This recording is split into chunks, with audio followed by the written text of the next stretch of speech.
আল্লামা বদরুদ্দিন আইনি রহিমাহুল্লাহ তিনি বলেছেন যে আশুরা মিনাল মুহররম কেন বলা হয়, অর্থাৎ এই দিনটাকে আশুরা বলার পিছনে আল্লাহ পাক রব্বুল আলামিনের অনেক কারণ আছে। তার ভিতরে 10টি অন্যতম কারণ হলো আল্লাহ পাক রব্বুল আলামিন তার জলিলুল কদর 10 জন নবী এবং রসুলকে 10টি সম্মান 10টি মর্যাদা দিয়ে তাদেরকে সম্মানিত করেছেন যেই দিনে, সেই দিনটাই হলো আশুরা মিনাল মুহররম। জোরে বলেন সুবহানাল্লাহ। আমার ভাইয়েরা, কোন কোন নবীগুলোকে কোন কোন 10টি মর্যাদা দেওয়া হয়েছে? 1 নাম্বার, হযরতে মূসা আলাইহিস সালাতু ওয়াস সালাম আল্লাহ পাক রব্বুল আলামিনের জলিলুল কদর একজন নবী এবং রাসূল। এই মূসা আলাইহিস সালাতু ওয়াস সালামকে একটি মর্যাদা দেওয়া হয়েছিল এই দিনে।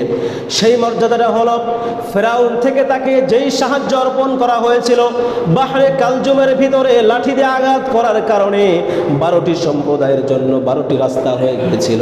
সেই 12টি রাস্তা দিয়ে তার 12টা সম্প্রদায় সেদিন বাহরে কালজুম, আমরা যেটাকে নীল নদ বলে থাকি, সেই বাহরে কালজুম সে পার হয়ে গিয়েছিল।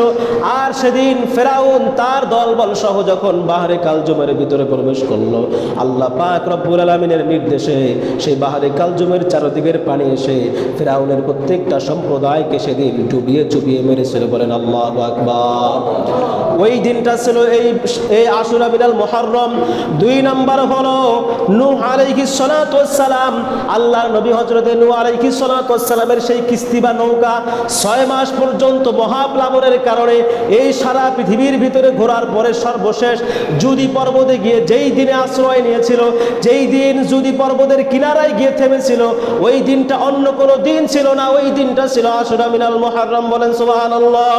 3 নাম্বার, হযরতে ইউনূস আলাইহিস সালাতু ওয়াস সালাম, আল্লাহর নবী হযরতে ইউনূস আলাইহিস সালাতু ওয়াস সালাম তিনি যখন একটি মাছের পেটের ভিতরে 1 দিন না 2 দিন না 40 দিন অতিবাহিত করার পরে যেই দিন মাছ তার পেট থেকে বের করে নিয়ে সেই নদীর কিনারায় পৌঁছে দিয়েছিল, ওই দিনটা অন্য কোনো দিন ছিল না, এই দিনটা ছিল আশুরা মিনাল মুহররম। বলেন সুবহানাল্লাহ। 4 নাম্বার হলো হযরত আদম আলাইহিস সালাতু ওয়াস সালাম, যার তওবা কবুল করা হয়েছিল যেই দিনটাতে, এই দিনটা ছিল আশুরা মিনাল মুহররম।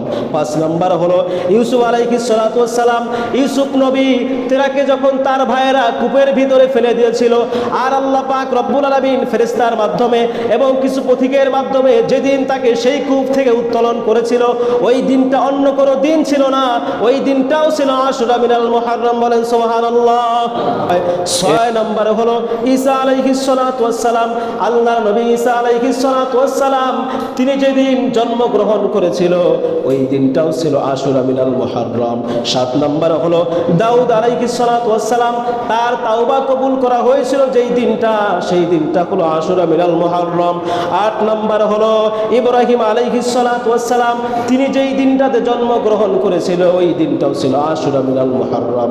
9 নম্বর হলো ইয়াকুব আলাইহিস সালাতু ওয়াস সালাম, ইউসুফ নবী তার সন্তান ইউসুফ আলাইহিস সালাতু ওয়াস সালামের জন্য কাঁদতে কাঁদতে তার চক্ষু যখন অন্ধ হয়ে গিয়েছিল, এবং সর্বশেষ আল্লাহ পাক যেদিন তার চক্ষুতে আলো দিয়েছিল, চক্ষু যখন ফিরিয়ে দিয়েছিল, ওই দিনটা অন্য কোনো দিন ছিল না, ওই দিনটাও ছিল আশুরা মিনাল মুহররম। জোরে বলেন সুবহানাল্লাহ।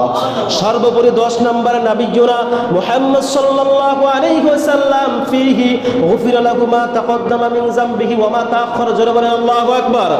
আল্লাহ পাক রব্বুল আলামিন তার হাবিব সাল্লাল্লাহু আলাইহি ওয়াসাল্লামের জীবনে কোনো গুনাহ নাই, যার জীবনে কোনো গুনাহ নাই, গুনার ছিটে ফোঁটাও নাই, এমন নবী সম্পর্কে আল্লাহ পাক বলেন ইতমিনানের জন্য আমার রাসূল সম্পর্কে আমি জানিয়ে দিলাম, আমার রাসূলের আগের এবং পরের সমস্ত গুনাহগুলো মাফ করে দিয়েছি। বলেন সুবহানাল্লাহ।